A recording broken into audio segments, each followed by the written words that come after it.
My name is Andrew Stotz, and I'll be your host as we continue our journey into the teachings of Dr. W. Edwards Deming. Today, I'm here with featured guest Justin Macharia. Justin, are you ready to share your Deming journey? Oh yeah, I'm ready. I'm excited to learn. I mean, there's so many things that I would like to ask you about your Deming journey and where your Deming journey is and all of that. But let me introduce you to the audience. Justin Macharia is the managing director of Roundtable Training Africa Limited. Justin has been working with the Deming Institute over the past couple of years to enable DemingNEXT access into a number of East African countries through his organization.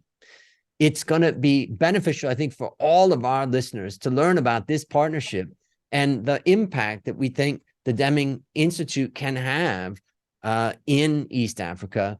And also, it's a great opportunity for you, Justin, to share why you think that Deming is an important part of development in your part of the world and why you see the opportunity as kind of first-time opportunity to enable businesses to learn and apply the Deming method. So maybe you can just talk a little bit about what you're doing first, and then we'll get into your Deming journey.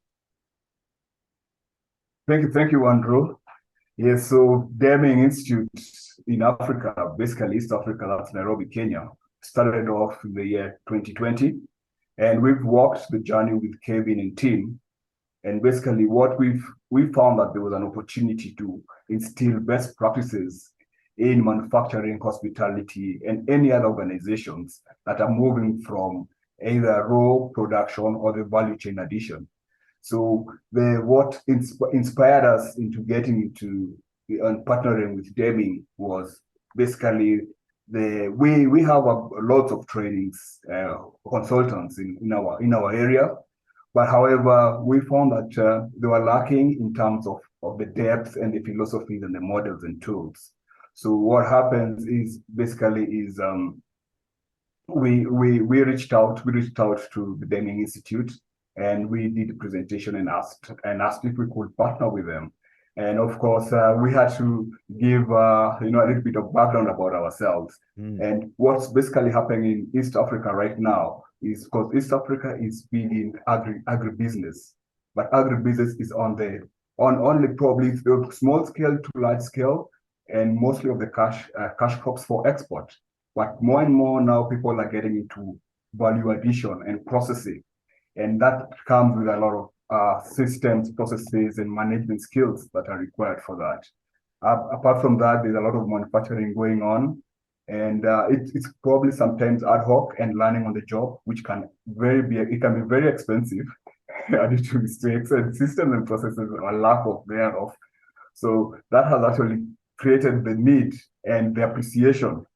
And like probably Andrew had mentioned just a little bit earlier, is that everybody knows Deming, anybody who's in a management course, because they always talk about Deming at some point during the introduction as a gurus of quality management. So the take-up has been gradual and slow, but we are getting somewhere with it right now. And maybe for the listeners out there, I'll explain about what the Deming Institute's doing with DemingNEXT and trying to get obviously all the video material that's available about Dr. Deming's teaching, but also providing all the resources necessary for training. So for those that are listening that think, God, I really want to get more training into my company related to Deming, well, the Deming Institute has made so much of that available through DemingNEXT. So I think that's an important message to everybody out there, is that it is a resource not only for your own personal development, but how you can bring some of that training into your company or any company that you're interacting with.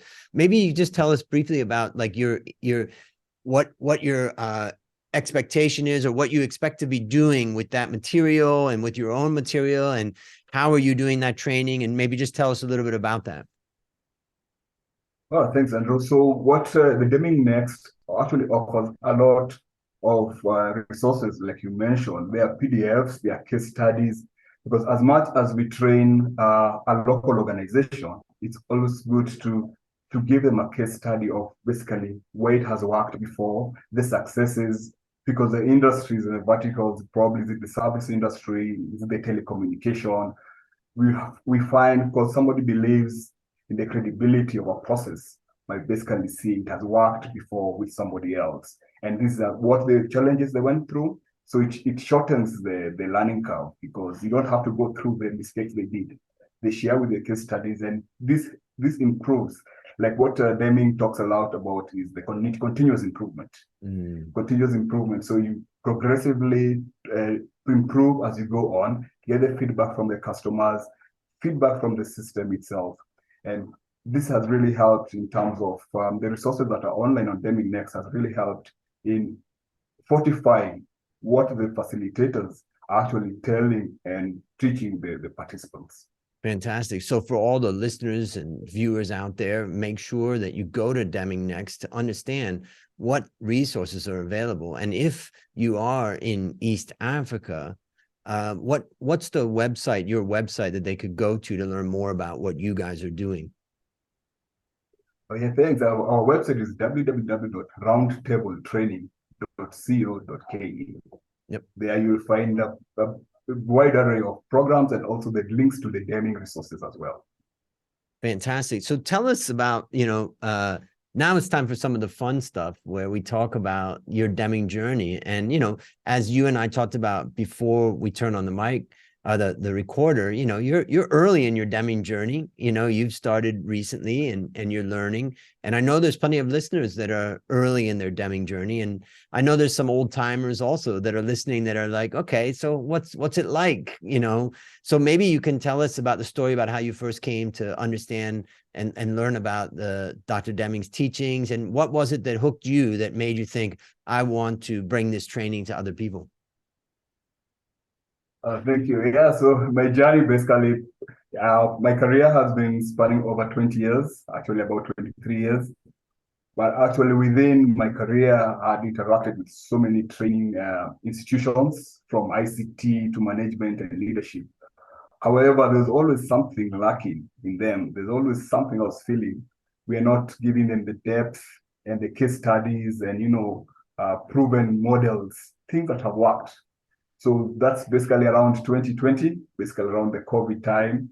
I went actually searching and interacted with, I saw Deming. I saw there's a Deming Institute in the US, and we decided, okay, let's approach them, because we know about Deming and Dr. Deming's philosophies. It's been trained and taught.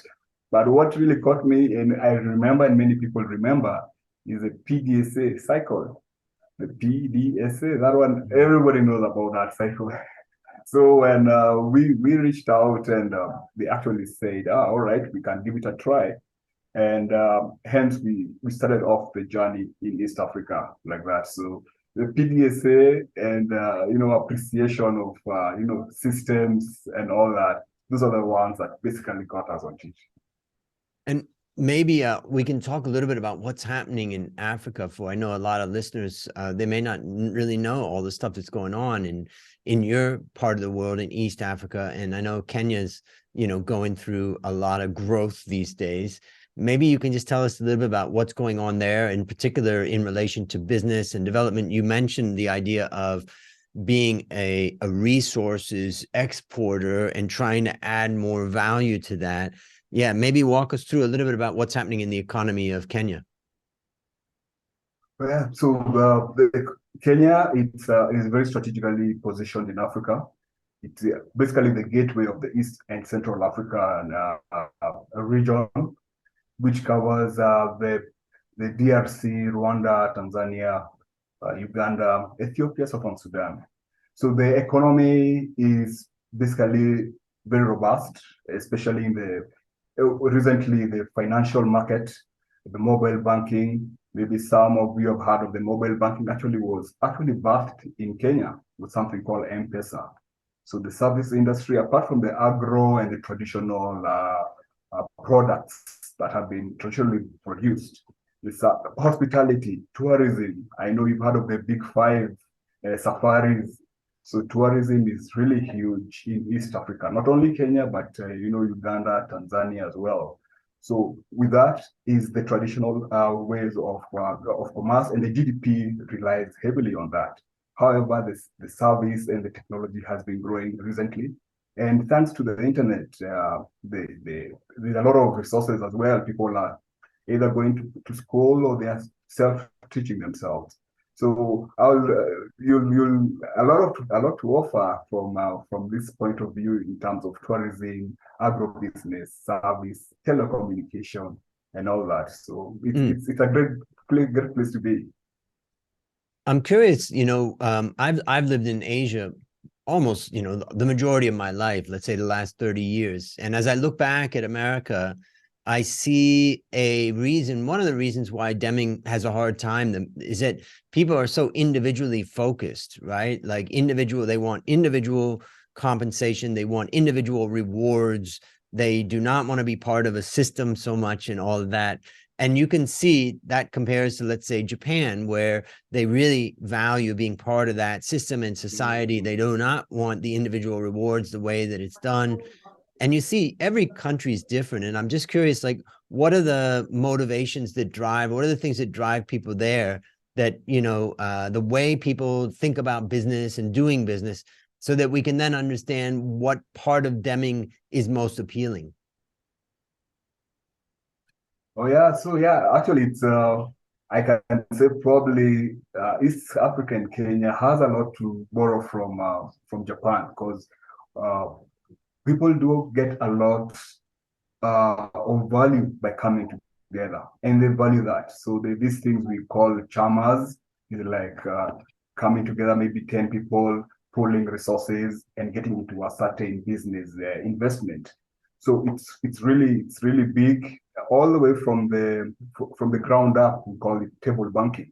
It could be from let's say ladies coming together. So it's a big thing. So but what normally lacks in moving it, the transition to growth is what is normally the difficult part. They could get from point A to point B, but managing the growth, the change, by instilling processes, systems that will enable them to grow and scale up, now becomes a challenge. Hence, that's why DemingNEXT and also the membership which we are also introduced to the market. We have individual membership for DemingNEXT, and the corporate membership is what we actually been proposing to even this, what I call the chamas, basically pull in and learn from the rest of the world how processes, and they're very simple processes. Actually, DemingNEXT actually has very simple way of breaking things up for people. So that kind of people come together in terms of business and investment, but the growth trajectory is what that lacks, and that's why DemingNEXT has come with its philosophies to push guys and help people move to the next level. Yeah, moving to the next level is interesting, because I know when I moved to Thailand, Justin, I went out, I taught a just-in-time inventory management class, and in 1992. And at that time, the Japanese had really, come to Thailand and producing cars. So I took my students out to a Toyota factory, and I remember that the Japanese guy said, I have to apologize that most of our managers are Japanese. In the beginning, we just have a lot of training that we've been doing, and over years, it will grow where we'll have more of the Thai people in management. And then what you see now is when you visit Toyota and you realize, wow, that they've really done a huge amount of training, and many of the Thai staff that started at a low level have moved up into management and, carrying on. So I can imagine that part of what you're talking about is that transition to just developing the core skills, and then slowly developing into management and how to manage that business or your own businesses, better and better. I guess that's kind of the transition that you're talking about. Would that be right? Oh yes, because what they normally say, managers normally are not appointed; they grow into the position. So as they grow into the position, there are some skills that they may lack in terms of managing the teams. And I like what Dr. Deming's philosophy of the psychology, the soft skills part of it, and relying on the process and not the big stick approach.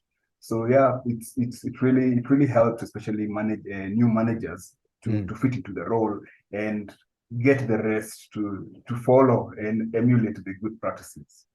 Tell us something about, let's say, the characteristics of people there. And I'll give you an example. In Thailand, obviously in America, if you raise your voice and you shout and you yell and say, I want this and that, people, nobody likes that, but, they don't mind that. It's not a big deal. But in Thailand, you never raise your voice. And you just would never do that, or else it would be, people just wouldn't buy into that. And maybe tell us one characteristic that you see in Kenya that is part of the characteristic of the workforce or the way people feel socially, like something that maybe an American, as an example, may come and think that they're bringing their culture, but in fact, they're not very sensitive to, let's say, some feeling or way that people do they live their lives and they think about things. Maybe you can give us some example. All right, yeah. So basically, like something that is very common with Kenya, and of course it spreads a little bit across the region as well, is appreciation, the soft skills.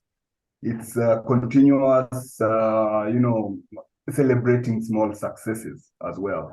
So the populace, the employees would like to feel appreciated in the workplace. Otherwise, if it is like over-reliant on the processes and the systems, like, okay, it was part of your job, you don't need a pat on your back, that kind of a thing. Sometimes like, oh, a little pat will have helped, so it gives a smile to people. So it is the saying, the thank you, you did a good job, even though it was part of the job. It's something that the populace really appreciate. So sometimes when you get maybe some probably managers from a different place, and it is none of that, it creates the silos and people pull out a little bit, and it becomes an 8 to 5 job. They're not enjoying it. It's like, okay, I'm just doing my job. But that's what I can actually think about right now.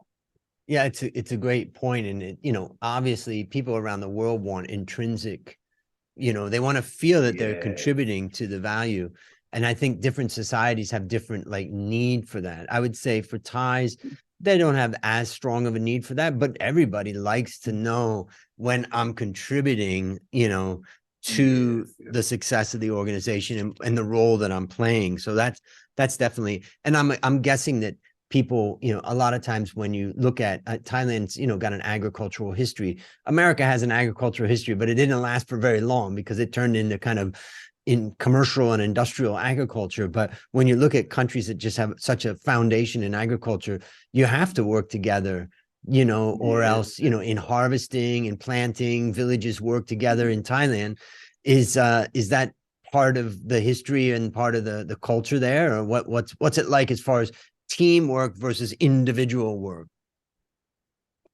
Teamwork has actually been part of the culture, because let's talk about the good old days is when you're going to the farm, you go as a team. If you're plowing, you'll plow as a team. Harvesting, you'll harvest as a team. So that's the same thing that has come down the generations. And even at work, even though you're in the service sector, you'll decide, okay, let's get together and let's do this. Let's get together and do this investment, or let's do this team building. So it has carried on the generations. And the only time maybe individualism comes and it's silos, and like corporate politics, some groupings form within the organization.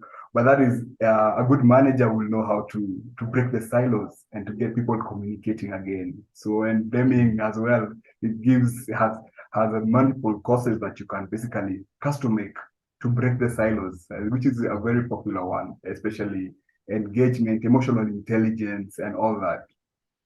Yeah, and in fact, what you learn is that the natural state of things is people don't want silos. They won't want, they don't want to be put up against each other like that. And so by breaking that, I'll tell you a funny story. When I was first working in an investment bank in Thailand, it was 1994 maybe at that time, and the human resource sent around a memo or a survey, and they asked us to just tick what we thought. And the question was, would you like to have a company uniform that you would wear to work? Now, as an American, I was like, what? Why would I want that? I'm an individual. I got my clothes. I don't need that. And so I just thought, nobody would answer yes to that. And then the next day, the human resource said, well, it was unanimous. Everybody wants a uniform, and we're going to be working on getting those uniforms for everybody. It's like, okay, I really didn't understand that about Thai people versus American people. And it just is a funny story about the idea that people want to belong. Yes. And it's interesting that it's, in America, it really is like that individual and independent, which has its value for sure.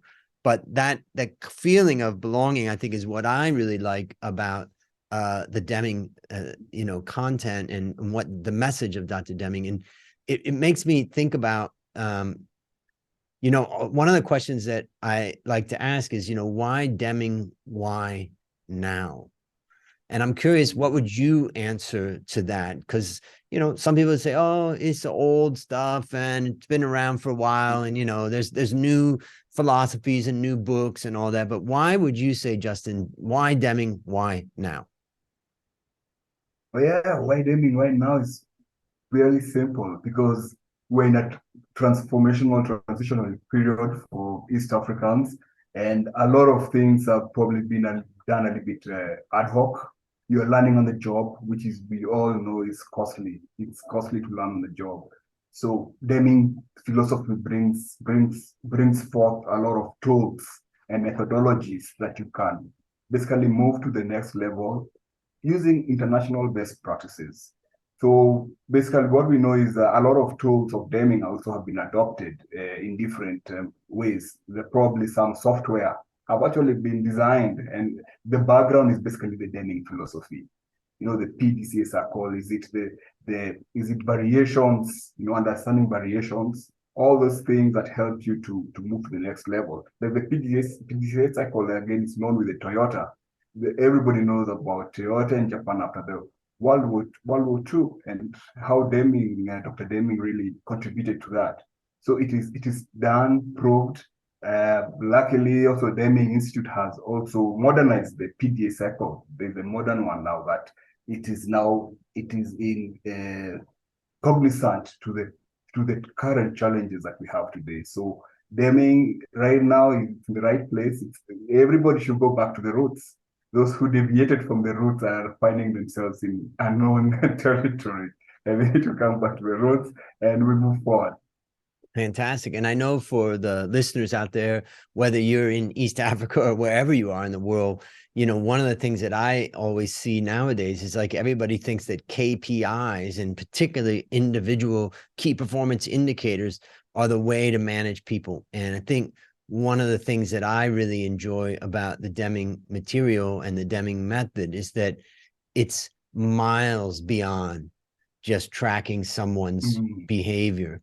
It goes much deeper than that. And it's about the psychology and bringing out the intrinsic motivation of people and getting them involved. And that, when you do that, ultimately you unleash a power of the people that's fantastic. Maybe as we wrap up, one of the things I'd love for you to do is just share maybe one of your experiences in your training, over the years, that a story or something that you felt like is a proud moment for you. Oh, yeah, there could be a couple. I'm trying to see which one could it be, but I can. This is yeah. There's a time we actually had some group in-house trainings because we offer open trainings. We get people from different organizations, but this was this particular one where we got into an in-house training, and so the facilitator basically was sent to the organization, and it was basically, it was a soft skills. So it was a 3-day program, and what came out of it was not even the training that was had been positioned to be trained. The moment the psychology of things and the breaking of the silos that came up, it became like a team building, and that team building now changed the whole perspective of the training. And in fact, we had to change the course trajectory midway so that now people can now, because what we realized was there were just silos all over the place. And the training itself would not have gotten any dividends if it went on like that. So it was changed, and they actually called us sometime later to come and give them the training that had been planned. So that is what I remember, that we had to change the course in between because the silos were just crazy inside there. So that was memorable.